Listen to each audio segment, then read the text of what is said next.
Hey there, and welcome back to Suhi Speaks. And I know last week I did not release Secret Invasion episode 5, and I decided, hey, let's do both of them together and just call it the whole series and talk about it. So if you haven't seen Secret Invasion, and if you care about to see it, stop right now.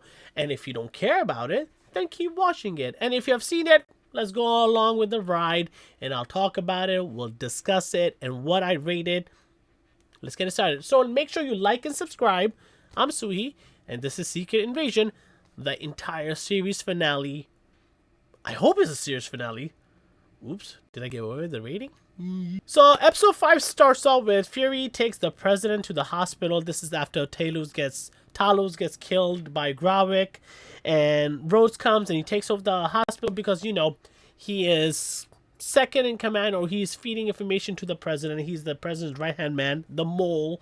So he takes it over and nobody's going to stop him, and Fury is basically being pointed out as villain number 1 because obviously this alien. Gravik comes up with the story and a plan to flush out Fury and basically make him desperate because they want harvest. A harvest is DNA they were collecting after the big battle, after the battle of Thanos and his army, and after they died. Fury sent a whole team that involved Gravik to collect DNA from like Carl Danvers all the way to like Drax, every single person that was involved in the fight. So they got their DNA and it called it the harvest. And Gravik basically was part of this team that Fury led. So Gravik's big plan is to make Fury desperate enough, and he tells Rhodes to tell the president that there's Skrulls among us and that he needs to kill them, and they're working with Russian. And this is to flush, you know, Fury out because he will never ever give away innocence, because Fury doesn't care if you're an alien, if you're human, if you're good, you're good. Fury's trying to protect you. It basically leads through all this. Sonya comes. I really enjoyed her throughout the whole series. She was tough. She was good, especially after getting rid of Maria Hill. And now I'm sitting there and thinking, I don't think Maria Hill got a very justifiable death. I feel like her death was a very uncalculated error by Fury, but also at the same time it just disrespected her, because I think she earned the respect enough to carry on the legacy of S.H.I.E.L.D. after Nick Fury. That was the assumption, but this clearly just disrespects her as a side character that really had no meanings. I just personally feel that way. I think it was disrespectful to her. Gravik basically is losing control. His people see it, the ones they're working with him, and they have a coup against him. And Gravik gets jumped in the lunchroom, the cafeteria, and he clearly has superpowers, and he beats them all. He kills them all. He takes one of them out and shows the example to everybody. He's losing it, and he kills more, like execution style. And then Sonya is hunting Skrull. I mean, she's awesome. I really like Sonya. She was really cool. Rhodes tells the president that the Russians are working with the Skrulls, and this needs to lead to World War III. Gaia and Fury give Talos a funeral, along with the help of Fury's wife, Vara?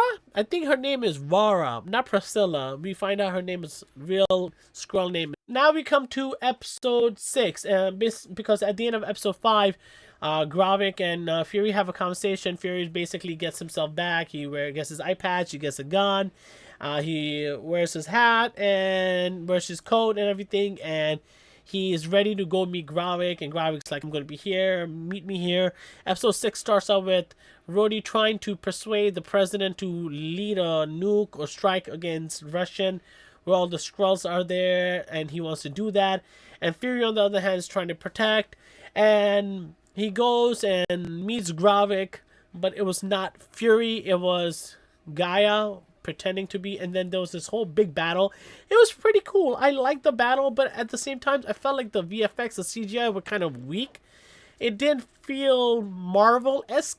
At the same time, there's an assault on the hospital where the president's at, and Rhodey's moving the president, trying to secure him, be safe, but all the agents, every single member of Rhodey's team, completely getting destroyed, getting shot up.